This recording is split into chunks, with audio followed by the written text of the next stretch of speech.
On Book 25, page 124, December 28, 1841, Zachariah Nance sold to Jonathan Worth, a 10-year-old girl named Eliza Jane, for $405. Randolph County, Book 1, page 210. On September 19, 1794, John Arnold sold to Clement Arnold a Negro boy called Austin, 13 years old, for £5. In Book 16 on page 198 in the Randolph County Register of Deeds, Samuel Callicut sold to Robert Warfield a Negro boy, Sam, about 4 or 5. On Randolph County, Book 6, page 151. On August 18, 1795, Simeon Guerin, the sheriff, sold to William Bell 3 Negro men, Tom, Duran, and Anarchy. They were sold to the highest bidder to satisfy a judgment against John Arnold. Good afternoon. One of the things that we've been doing with these videos is to make sure that we were very factually based. We wanted to make sure that we were not dealing with a lot of assumptions and things like that, and that we could back up everything that we said. And so it's our honor today, when we talk about the slave deeds, it's our honor today to bring up the guy who actually did the research, and we're going to bring his mom up too. So we'd like to introduce you guys to a very detailed researcher. He made it so that you could actually look at the deeds yourself. You click on the button or the link that has the book and the page number, and it takes you directly to the deed, so you can see these people from Randolph County who were sold, and you can see the paperwork for yourself. But we'd like to bring him up right now. That's Mr. Will Mahan and his mom, Jane Braswell. Hey guys, how are you doing? I'm good, thank you. Thank you very much for coming. Thank you. Hey, Hi. how are you? Fine, thank you. Thank you so much. Thank you. Really appreciate it. So Will, how did this all get started? I mean, I heard that you were just actually looking for some information about some land, and you're going into the deed office and you're seeing these receipts for people, basically. Right. I actually looked in Guilford County, and they have done some research about slave deeds, and that inspired me to look for Randolph County. There wasn't much research in Randolph County, if any, and so I decided to try to pick that up myself. Wow. Tell me, what would you say would be one of the cases that really stuck out? I mean, all of them are people that we have receipts for in our register of deeds office, Which is right across the street from this statue. So anybody who wants to see it can go do the same thing you did. You can see it for yourself. That's right. But what would you say would be one of the most egregious? Well, as you said, I mean, you could pick almost any one at random, and you could find a moving story there. One in particular that stood out to me was a young boy who was sold, and I have a young child myself, and that hit me harder for that reason. I'll quote a little bit from the deed. It said, "A Negro boy named Abel, son of Fan, and his said he and his mother, being unsuckling, that he should go with McGee to Tennessee."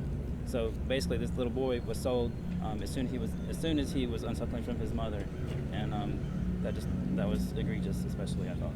So can you imagine? You know, because the reason that's important is because there are people who want to say the slaves were so happy.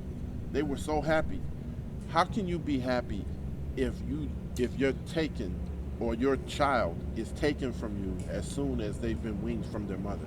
So we have to put this stuff in context, because the history books that told you that the slaves were so happy, those history books are acting like that mother was happy about giving up her child. Jane, what about you? What case would you say stuck out the most to you? Well, there was one, it was early on. Will told me what he was doing, and he sent me a few. And there was a 2-year-old boy named Austin. And at that time, I didn't know there were going to be so many children. So I started kind of looking for the court case of Austin, because he was sold to satisfy a debt. And I found the court case. And it went on to say that his mother, Phyllis, maybe a teenager, we don't really know much about her, but she went and after the boy was sold and given to his new owners, she went, this enslaved woman went and fought the men physically who had taken her child. It said that she fought in such a way that they relinquished the boy because they were afraid that the property would be harmed. And so I was trying to imagine a young woman owned by men having to go and reclaim her child physically. And it was just very touching to think, and Yeah. it was just very moving. And it's a wonderful story that you recount, because she's the hero. She's the heroine of this whole drama here. So I just thought, but I did think of Phyllis, and as someone who likes art, I just envisioned if you had a statue of that woman, and had her child there, and just her fighting. You know, what kind of look would she have had on her face at that time, to when she went there, not knowing what was going to happen to her, that she went to her. They were not going to take her child, you know, without her going down too, and she went to fight. And I thought that's bravery right there. And you described it as she had the child behind her back. Yeah. You know, and I could picture what you were saying, just that kind of dramatic bravery of a young woman fighting for her own child against enslavement and against child trafficking, which is what we're talking about here. Right. Hey guys, thanks a lot for coming. Thanks a lot for coming. Thank you for so coming. much. Thank you It's for an your honor. research. Thank you so much for being a part of this. It means Yeah. so much. It means so Thank you. much. It's an honor. Okay. So, the main things that we want you to think about are, one, this happened right here in Randolph County. These slave deeds are right here in Randolph County. And you know, when I was growing up, I was always taught that this was Quakers and that there were no slaves here. There were tons of slaves here. In the 1860 census, there were over 1,600 black people in Randolph County, the majority of which were actually enslaved. Enslaved people. And it is part of our history, Right. you know? Right. And when you look at these deeds, we see young girls given to white boys as gifts. That's in Randolph County's slave deeds. You see, we had 2 or 3 instances where 11-month-old children were sold away from their family. That's right. These kids are, and this isn't, you know, part of a sale where mom and dad and the brothers are sold together. No, some of these slave deeds are a 10-year-old girl named Jenny, sold by herself. Can you imagine being 10 years old and being sold apart from your family? And think about that when they tell you that the slaves were so happy and enjoyed their life so much. How can you enjoy life? If you're a parent, I'm talking to every parent out there. If you're a parent, how can you really enjoy life when your 10-year-old daughter was sold away from you and you had no control over it? For the rest of your life, you're looking for that child. For the rest of your life, you're wondering what happened to that child. There's just grief in your life after that. Yeah, and I was just so overwhelmed in reading through these. We have 610 that Will researched, and there are more. He's saying there may be more. Yeah. But just to look at how people were seen as property, and Right. and getting this into my head, you know, this idea that these people, these are human beings that were sold with livestock, Right. right? Or we see that they were used as collateral, or we see that there were shares, like one enslaved person, there'd be a quarter share and a quarter share, and people would invest in this one, and they could be used, you know, to pay debts. You know, it was this idea of people as property. It's just so overwhelming, and it makes me indignant, and it makes me think, why do we honor those here that wanted to fight and die to continue that practice? And so let's be honest, guys. Let's be honest with what we're talking about here. All right? There's no way around this. We have the documentation to prove it. This is child trafficking. Yes. That is this is human trafficking at a level that this country had never seen before or since. And it happened right here in Randolph County, and there's no way to get around that. And another thing, that there's absolutely no way to get around it, no matter how you feel about it. When this country, I know some people are going to say, well, a lot of this happened in the 1700s or happened in the 1800s before the Confederacy ever existed, so why are you blaming the Confederacy?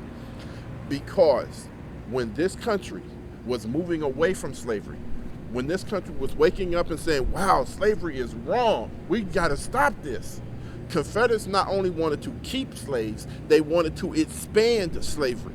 In their own writings, they wanted to invade Mexico and Cuba, and they wanted to expand plantations. And more importantly, rather than give up their slave trade, they were willing and ready and did kill Americans in order to keep it going. That's why we have such a problem with this. Think about this, y'all. Every one of those slaves had descendants. We've got some of these slave deeds not only did you get the slave, you got every descendant of that slave. Every time that female slave had a kid in the deed, that's your kid. You can do whatever you want to with that kid. And that happened right here in Randolph County. But those people, those slaves, those people, they had descendants too. And those descendants deserve to be honored. And not only does this monument not honor them, it is a slap in the face to Jenny's mother, to that mother Phyllis, who was fighting for Austin, or to the other mother who got to hold her child until the child was able to be weaned from her, and then had to watch her child go to Tennessee. She didn't know where the child was going. It is a slap in the face that we're honoring the people who killed Americans in order to keep that practice going. Right. And are we in Randolph County today, are we saying, by keeping this statue here in this spot, that we are for white supremacy? Because that's what the Confederacy stood for. Confederate States of America, which is on this monument, says that we wanted to create a white supremacist state. Right. You know, that encouraged and promoted slavery and spread it and expanded slavery. So do we stand for that today? Is this Randolph County? We are saying no. We are Randolph County. Right, and it's a question, y'all. It's a very simple question. Who are we as a county? Who are we as a people? Because the Confederates were very clear as to who they were. Very clear. They put it in writing. They put it in writing for the Articles of Secession in Florida, Georgia, South Carolina, Texas, Mississippi, Louisiana. I mean, when your legislature, not just one or two individuals, but when your legislature gets together and writes a document saying that we want to keep slaves and that we are willing to go to war in order to keep those slaves, they're pretty clear about what they want. And more importantly, you know what's worse than their Articles of Secession? Is their Constitution. Yeah. Their Constitution, the Confederate Constitution. Confederate. That Constitution says that that the states have the right to do a lot of things, but they don't have the right to end slavery. How can it be about states' rights? How could the war have been about states' rights? But if Alabama, if the Confederacy had won, and Alabama years later decided, well, you know what, we don't like slavery no more. We're going to get rid of slavery. We don't like it. But not through that Constitution. Their Constitution said that you can do a lot of things, but you can't get rid of slavery. That's right. So it wasn't about states' rights, No, it was the states' right to own slaves. Right. To perpetuate slavery is what it was about. And the men that died here, it's a terrible tragedy that these men, and in a way they were lied to about what this was really about. You know, what this war was really about. And what we want to promote is the truth of our history. And to look at who we are today as a pluralistic society of many different people and races, this cannot stand.